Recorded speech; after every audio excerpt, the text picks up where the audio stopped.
started with today's class. So have you ever bought two of a product that you wouldn't have chosen in the first place just to get the third one for free? So it's no secret that getting something for free feels really good. Zero is not just another price. It turns out zero is actually an emotional hot button, a source of irrational excitement. So when we see something that's free or zero cost, it causes excitement in the human emotions. So for example, would you buy something if it was discounted from $50 to $20? Maybe. Would you buy something if it was discounted from $50 to only $2? Maybe. But would you grab something if it was discounted from $50 all the way to zero? So now it's free. Of course, no matter if you need the product or not, most people, most percentage will grab the product, even if they don't need it. So what is about zero that we find so irresistible, and why does free? So I'll actually type that. We'll be constantly referring to the term free. The term today is not anchoring, or the decoy is free. Okay, so let me type that. So when we hear the term free, yes, when we hear the term free, it can lead us into trouble, right? Things that we would never consider purchasing become incredibly appealing as soon as they are free. So zero, actually, the concept of zero, right? Zero, this is a number, this is zero. So the number zero actually had a very long history, right? Zero didn't exist when the number system was introduced. So we have 1, 2, 3, 4, 5, 6, 7, 9. But the Babylonians, they invented the concept of zero. And then the ancient Greeks debated in a lofty term, like, how can something be nothing, right? How can we have a number that doesn't represent anything? And the ancient Indian scholars, they paired zero with 1. So now we get 10. We're starting double digits. And then the Romans made zero part of their numerical system. But really, zero really found its place. If we were to look at history, it founded in AD 400. The year of AD 498. So that is when the zero really come into place. Now zero was on the road. It spread to the Arab world, and then it flourished, and then it went across to the Atlantic, to the New World, to the US, and then where zero ultimately found plenty of employment, of usage in our everyday lives. So the concept of zero in history, right, in the ancient world, it was less clearly understood. Like, how can something be nothing? But when it comes to the cost or discounts or the cost of products for consumers, the concept of zero becomes really clear, right? Obviously, you can get something for free. Zero equals free. That is why zero is so clearly understood in the market world. Okay, so if the concept of free, right? Let me retype this. If the concept of free were a virus or a particle, in science we might use an electron microscope to probe the object under, and then to look at the compound, see, okay, how does this free thing work? But in behavioral economics, we call this an experiment, to explore free. So the same as 2 previous classes, we're going to present you a series of experiments to prove the theory of free and how it applies in the business world and in our personal lives, and how it influences our everyday decisions. Okay, so that is a long introduction of free and zero. So let's move on to an experiment. Okay, the chocolate example.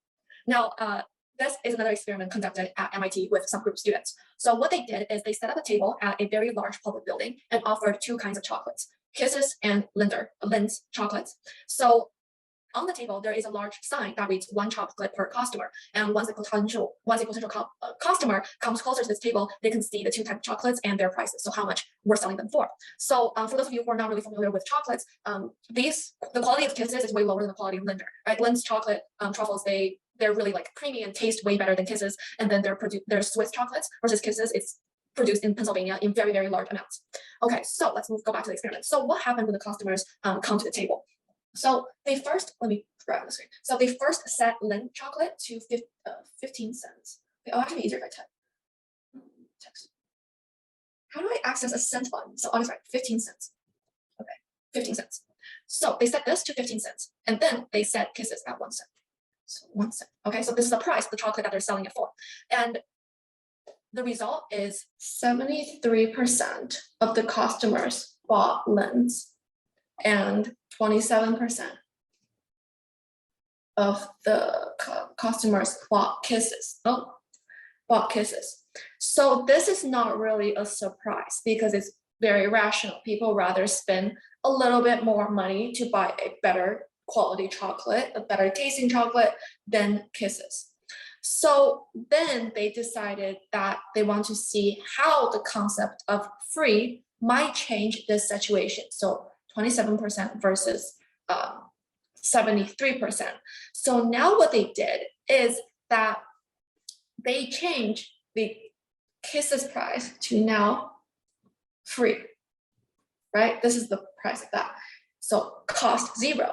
And then for Lindt, they did 14 cents. Now the percentage who decided to buy Lindt, right now it is the real data. Yeah, it was 31%. Here for the free, 69%. So if we were to take a look at the data, from 1 cent to free, there's only 1 cent difference, right? From 15 cent to 14 cent, there's also only 1 cent different. But look at how much the percentage change. Originally, 73% of the customers, now only 31. Originally 27, now 69%. What is really going on here? First of all, let me say that there are many times when getting a free item can make perfect sense, right? It makes perfect sense for us to just grab free chocolates from a jar. But what the critical issue comes in is when free is compared with another item. Again, relativity, right? We struggle with the concept of free when it is being compared to an item that has cost and may lead us to a pretty bad decision. So as you can see here, if we were to look at rationality, if we were to assume that economics is rational, we look at traditional economics, and we look at the cost-benefit analysis or quantity versus price analysis, a 1 cent difference is the same as before. It shouldn't change the behavior that much, but the concept of free introduced changed everything. So that is the power of free. Okay, let me clear the screen. So both chocolates were discounted at the same amount of the money. The relative difference between the two was unchanged, and so was the expected pleasure from both, according to economic theory, and I already explained the cost benefit.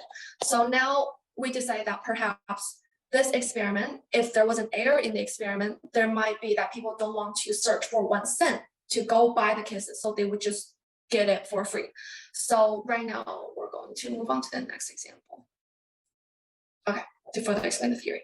All right, so now we're going to look at how the concept of free can cause our minds to completely disregard any sort of rationality or cost-benefit analysis. The professor from Duke, Dan Ariely, conducted an experiment on kids who were coming to his house to trick or treat on Halloween. And what he did was he gave each of them 3 Hershey's Kisses, and then he gave them the option to trade in 1 Hershey's Kiss for a small chocolate bar or 2 Hershey's Kisses for a big chocolate bar. And just for reference, one of these small chocolate bars was equal to about 6 Hershey's Kisses, and the big chocolate bar was equal to about 12 Hershey's Kisses. So the most ideal option in this scenario was to trade in 1 or 2 Hershey's Kisses for a big chocolate bar because you would get the most chocolate possible. And that's what most of these kids did. They used cost-benefit analysis to find out where they would get the most chocolate, and they made that decision. But then where it gets interesting is when the professor continued the experiment. And this time, he found more kids who were coming to his house to trick or treat, and he gave them 3 Hershey's Kisses, but this time he gave them 2 options. They could trade in 1 Hershey's Kiss to get a big chocolate bar, or they could trade in nothing and get a small chocolate bar for free. Now, in this scenario, the most ideal choice is still to trade in 1 Hershey's Kiss for a big chocolate bar, because you're getting about a 1,200% return on investment with chocolate. I know it sounds kind of beneficial, but it's still crazy. It's the most ideal choice.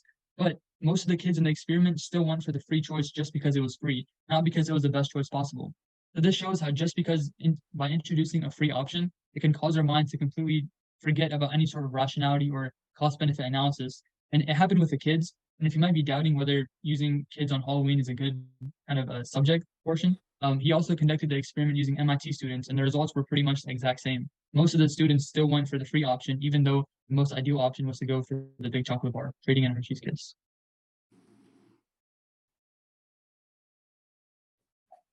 Okay, so as you guys heard in the 2 previous examples, you guys saw how free can affect individuals. I'm going to tell you how it can affect entire populations of a country. But before I do that, let me give you guys some background. So Amazon has a promotion where if you spend 25 or more on a single order, then you qualify for free shipping. Pretend you're in this situation where you have $16.54 in your cart, and you would need to add $8.46 worth of something unnecessary just to get that free shipping. How many of you would do this? Well, according to a study by Retail Drive, 88% of Amazon consumers actually add unnecessary costs to their order just so they can qualify for that free shipping. 88% of the millions of people who are on Amazon is a huge amount of people, and it's also a huge amount of profit for Amazon. But one area where this was different was France. Back then, a couple years ago, France had this promotion, but it was a little bit different. You had to pay 1 franc shipping, or the equivalency of 20 US cents, for if you qualify for that discounted shipping. Now, when French branch managers compared data of profits with other countries, they noticed that they were severely lagging behind. And why do you guys think that is? It's because of the lack of free. In France, people saw that they would have to add extra. If they added extra, they would still have to pay for shipping. So therefore, they decided to cut their losses and just pay for what they needed. Now, a couple years later, when France went towards the free shipping, they noticed exponential rises in profits, and all because they switched to free shipping, and people started taking advantage of free shipping by adding unnecessary stuff, which they thought was rational, but in reality, you would probably pay less for standard shipping if you don't add your total to 25. So there would be a couple dollar difference between what you would pay if you don't qualify for the promotion. Next slide. And I'm going to give you guys a couple examples of how free or zero appears in real life. The two biggest ones are in food and finance, especially with credit cards. There's a lot of credit cards out there with 0% APR, which is how much interest you pay per year, or $0 annual fee. And this all sounds enticing, but definitely in the terms and conditions, there's something that outweighs this benefit, but because of the zero or the free, you don't see it. And also most people don't even read the terms. And in food, zero sugar or 0 calories is, you think it's healthy and it's good for me and it's delicious, so it's a win-win. No, I would want it. Another one is this kids eat free, and then in smaller text, it's with purchase of an adult entree. That just sounds like a scam. And then the BOGO, buy one get one free. This is a discount, a promotion used by almost every single store in the US, in the world probably, and it's been proven to significantly raise sales. And finally, the oil change one. A regular oil change, when you factor in all the costs of like the filters and labor, it's about $300. But they say one free oil change when you spend over $2,500. They're basically selling you the oil change for $2,500, right? You would notice if it was a scam, but because of the free, because you think, oh, it's a free oil change though, so might as well get it, right? You would usually spend more than $2,500 in the repair center. Yes. Yes. Sorry. That's in addition of buying a car. So if you already spent 20,000 buying a car, then maybe spending 2,500 marginal costs isn't that much in that context. And Rita, can you go back to the previous slide for a tiny bit? Oh yeah, and this free concept, as Abdul mentioned, really increases the company's profits and fools you. The Amazon serves as prime example. I kind of forgot what I was going to say, but yeah. Yeah, so as you can see, when the concept of free and zero gets introduced into business, marketing, or food or credit card and finance, it gets very, very interesting. So now let's take a look how we can apply zero, the concept of zero, in time too, because I'm sure you guys have heard quotes like, okay, money equals time. Time is very precious. So how can the concept of zero also cost us time? So time spent on one activity, after all, is time taken away from another, right? So if we spend 45 minutes in a line waiting our turn to get a free taste of ice cream, or if we spend half hour filling out a long form just to get a tiny prize at the end that is free, that also costs us time. So that is a short application to time.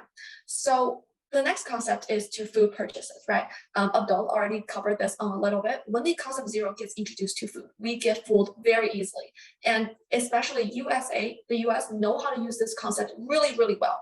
That's why when we say zero sugar, there's all type of other ingredients. So food manufacturers have to convey all kinds of information on the side of the box. They have to tell you the calories, the content, the fiber, etc. So is it possible that the same attraction we have to zero could apply to 0 calories, 0 trans fat, 0 carb, etc.? So if the same general rule apply, Pepsi will sell more cans if it's labeled 0 calories, and if it does say just 1 calorie. So as you can see with this image and the images on this slide, free have really fooled us to make many purchases and decisions that we might not have made before. So the concept of free sometimes actually make us spend more money than we would have before, or wasted us more time than we had before, or cost us more health problems than we would have before. Yes. Okay. I want to add something before we move on. So with this beer example, I know all of us are probably minors or under 21, but picture yourself maybe buying something, right? And then there are 2 choices. For example, right here is a beer. One is 2.5 calorie. Well, yeah. And then the other one's 0 calorie. Which one would you choose? In this example, people will probably choose 0 calorie because beer is already alcohol, it's probably not very good, so you want to choose something with less calories. But then because the concept is zero, I'm consuming 0 calories, they're thinking, oh, I might even buy a fries on the side because I'm drinking a healthy beer. That is how this marketing also works with compliments. If something goes with something, they will make one of the items very enticing so that it tricks you to buy the complement. That's something that go with it. You can't just buy a beer, right? You have to buy a fries. But since the beer is already healthy, you are more willing to buy the fries than if you were to have something of 2 calories. Right, and that concept actually reminded me of this slide. Okay, I'm gonna test you guys a little bit, right? Look at this slide. Look at the design of these posters. Can anyone challenge themselves and relate back, use what we learned yesterday, the marketing strategies from yesterday, and how it was applied on the posters of this screen? I'm gonna give you around like 2 minutes to think, so we'll have 2 minutes of quiet.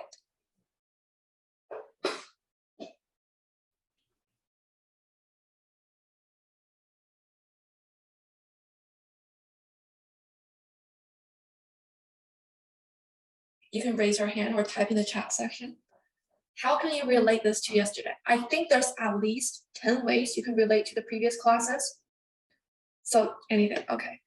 Emphasis on the free part, okay. That is definitely one of them. All right, Wala, is that how I pronounce your name? Yeah, just one. Yeah. Okay, go ahead. So it motivates people to make irrational purchases by promoting free purchases, free stuff on the face of the promotion. Yes, having free as the biggest text, right? Yes, okay, that's another way. Jennifer says the concept of free is huge, while the other conditions you have to pay is smaller. Okay, so now we have all noticed that free is significantly larger. How can this impact the audience? Like, why does it work to have the text bigger if we were to use knowledge to back it up? Explain with our previous theory. Okay, Prudence said the first imprint. Yes, that's a keyword. The first imprint we get is this is free. So we think it's good and we discard the other cost. That is perfect. Okay. And he said the first word becomes the anchor and imprints ideas in your mind. Okay, perfect. So that's exactly what it is. It's using the concept of imprint. Ella said, I guess that Coca-Cola is a popular product and you see other products in similar ways to Starbucks example. But yes, another catch, Coca-Cola brand. They have their brand as the biggest thing, right? Because people know Coca-Cola for its brand. In fact, the Coca-Cola marketing strategy associate the drink with pleasure, right? With happiness, with celebration. And now when you think of Coca-Cola, you unconsciously associate with happy emotions. So in this case, their brand was the huge thing. Good job, guys. That was impressive. So yes, one marketing, that's why so much go into a marketing design, right? That's how much information and knowledge is go behind these designs. Perfect. Okay, so now we've talked about time, food, marketing. How can we actually use the application of zero in business? I'm sure you guys already have a lot of ideas that we can do. Before I say the ideas that we came up with, what do you guys think? How can we use zero in business? Okay, Isaac said, I guess the word emphasize makes it more demanding. Yes. Okay, so now let's move on. How can we apply zero in business? You can say, for example, if I were doing this, I would do that, or you can. What do you guys think? Vanta, go ahead. For example, like let's say if I were to sell a course about, I don't know, like selling bottles or something, I would create like for the target obviously is people who want to get into business. So I would create like a subscription where like if you don't like it, you can have an option for like, for example, like Shopify, they used to do a free 7-day trial where their audience could try out and see if they like it, which would attract them later on and to continue using the product. So for example, in business, I would create the subscription where they could try it out for 7 days, see if they like it. If they don't like it, they can get a refund and there's no risk on the other hand. So that's like really good. You're already noticing the zero like around us, right? Almost everything right now have a free trial. But before the free trial, they asked you to put in your credit card information. So if you forget to cancel the subscription, they charge you. Bulat, go ahead.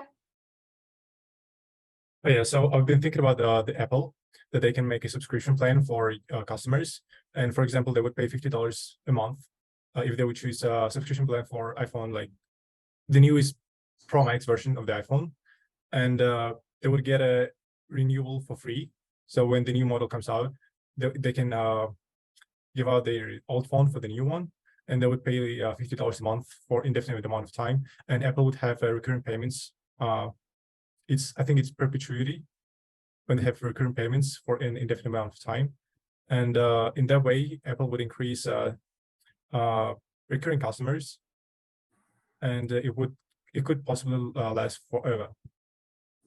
Yes, for sure. This is amazing description. So manipulating people in continuing to buy, basically tying them in this trap of continuous buying and subscribing. So yes.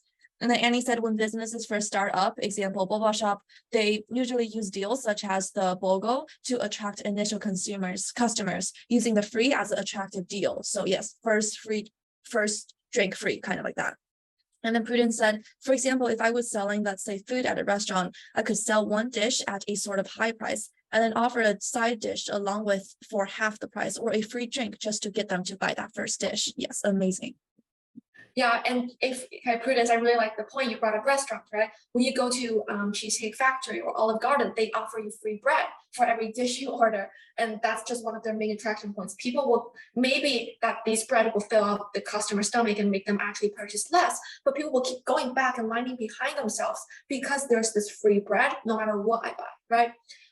Yeah, these are great applications. I don't even think we need to explain the examples we wanted to. But for example, right, if you want to draw attention, draw a crowd in front of your store, or make a long line to make your store impressed, to have a really attractive or large enough audience, you can just make something free, right? As Annie said, offer a free sample, a free day of offering just free food. If you want to sell more products, if you're a company, make part of the purchase free. You guys already brought that up. And if we want people to drive electronic cars, have free repair that comes with it. You can literally add the cost of the repair into the electronic car and sell the car and have a repair come with it. How does Apple do this? When you buy an iPhone, it comes with, like, let's say 3 months of free Apple Care, right? Okay, Zoe said, businesses also offer a bunch of cards, like if you buy a certain amount of drinks, you get your 12th drink for free. Yes, the cards that make you more. So you will go buy the 12th drink just to get that little reward in the end. And then Jess Kieran, is that how I pronounce her name? If I was selling something like a backpack and a pencil pouch, I'd up the price of the backpack and ask if you have a pencil pouch with it. I could attract more buyers with matching pencil pouch, since it feels like they're getting more rather than the fact that they would have paid for it already. Perfect. Okay, Isaac said, I think in apps used to edit videos or photos, when you first or download the app, there is a free trial that allows you to know if the app is suitable for you, for your work. To the business, there is no loss because they get paid when you buy the app while downloading. This is crazy. You guys have brought in restaurants, have brought in sales, and then also digital apps, digital softwares.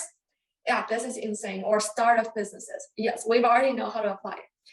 One lesson that I've learned, throughout my entire journey is knowledge is actually not that difficult to obtain. You can go to any YouTube or buy any textbook to learn the knowledge, but really applying this knowledge in real life, noticing how it's been used around you is the most difficult part. And that's what really makes a difference between two persons who obtain the same knowledge, is how can you use it? How can you carry out everyday life? How can you carry it out in the workforce or among your peers to be your competition? So this is. And also that's a part of the homework because it asks you to analyze your daily applications of these concepts. So just want to emphasize that. Yeah, our goal is not maybe just to teach you behavioral economics, but to re-emphasize each concept and teach you like the power of knowledge when we know how to apply it in daily life. Okay. All right, so how can we use the zero concept to our advantage? First one is much more societal, and it refers to health and safety benefits. So for a lot of people, they become deterred or they lose motivation to get daily health checkups or dental checkups because there's so many different forms you have to sign or fees you have to pay. So mitigating the amount of steps of the process, or lowering the cost, or removing the prolonged process for signing forms and things of that nature and registration, that can help a lot to improve the general health of Americans in today's day and age. The second one is much more personal and refers to psychological relief. So by a quick show of hands, just from your cameras, how many of you guys, when you go out to eat with a group of friends, will decide to split the bill or pay back the friend who pays the bill at the end? Okay, so yeah, so for a lot of people, that's what they decide to do because it's most convenient. But what we found from the research that Dan Ariely conducted is that the most ideal option is to just let one person pay the entire bill. And you might be wondering what I mean by that specifically. And it's in reference to the psychological relief that I was talking about. So when you have a meal, then once you begin paying for the meal, then there's a psychological pain of paying that you have when you take money out of your wallet and pay for your meal. But when you have one friend who pays for the entire meal, then the meal is essentially free for every other person who's at that table who didn't have to pay. And the way you can make this fair and applicable is by having people take turns where each time you go out to eat, a new person will pay for the entire meal. But essentially, you will avoid the psychological pain for every other person at the table. And what was also found through the research is that the professor quantified the psychological pain that people feel when they have to pay for a meal. And the collective pain psychologically, when every person paid a little bit, was much more than one person having to pay a large amount. So that shows us that one person paying is the ideal choice in that scenario. And just a question for you guys to think more about other applications in life. Think more about another area of life that you can see the zero concept being applied. And for me, one of the most applicable choices that I saw was when you're in a high school project or whatever you're working with, one person usually ends up having to do most of the work and everyone else kind of gets lazy or sits around. And while I don't recommend this or encourage it in any shape or form, psychologically, it's the most ideal choice to have one person do all the work because collectively, if everyone were to contribute a little bit, the psychological pain of doing the work would be more than one person doing everything. But again, this just goes to show you that the zero concept can show up in so many different parts of our lives. And if you learn how to take advantage of it, hopefully not in a school environment, then you can change your life in a lot of beneficial ways. Next slide, please. All right, so let's wrap this up, right? Zero is not just another price. It turns out that zero is an emotional hot button, a source of irrational excitement. I said this quote before, but yes. So why? Why is it an emotional hot button? Yeah, so Dan Ariely explained this very well. So we quoted the whole entire paragraph. So why? He says, I think it's because humans are intrinsically afraid of loss. The real allure of free is tied to this fear. So you're scared. There is no visible possibility of loss when we choose a free item because it's free. But suppose we choose the item that's not free. Now, now there's a risk of having made a poor decision, the possibility of loss, which you're afraid. And so given the choice, we go for what is free. Because when you contribute monetary value, you have that automatic expectation of it being good. If it's not good, then you waste your money and that's a risk and you're afraid of that risk. So why zero is so enticing, it's an emotional hot button, is because you do not have that fear of loss. If it's good, it's good. If it's not good, you didn't lose anything. Yeah, and when you look at this quote, right, we see keywords like human, right? And we see words like poor decision, right? This human aspect is the psychology within the economics, and that's what makes it behavior economics and different from traditional economics. And that is the zero price effect. Right now, it is widely used in all industries, especially in marketing strategies. It is called the zero price effect. Okay, so Isaac said in our country, there is Yango. It's like a company that provides transport, a service to the citizen at a fee, where if you have 3 friends, not all pay, but only one pays, thus making people go crazy and use Yango when going somewhere with friends. Okay. Oh, so it's free when you go with your friends, but it costs when you go alone. Only one person pays when friends go. So this is called word of mouth marketing strategy with the cost of zero. So when more people use it, they spread it with this information and more and more and more. It branches off exponentially. So thank you, Isaac, for this example.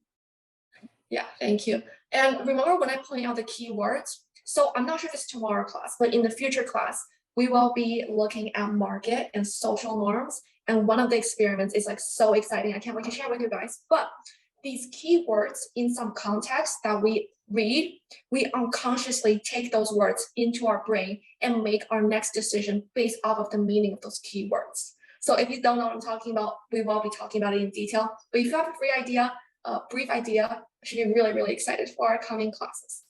Okay, so that is the end of our class of the zero price effect. This is our homework. It's a little bit shorter.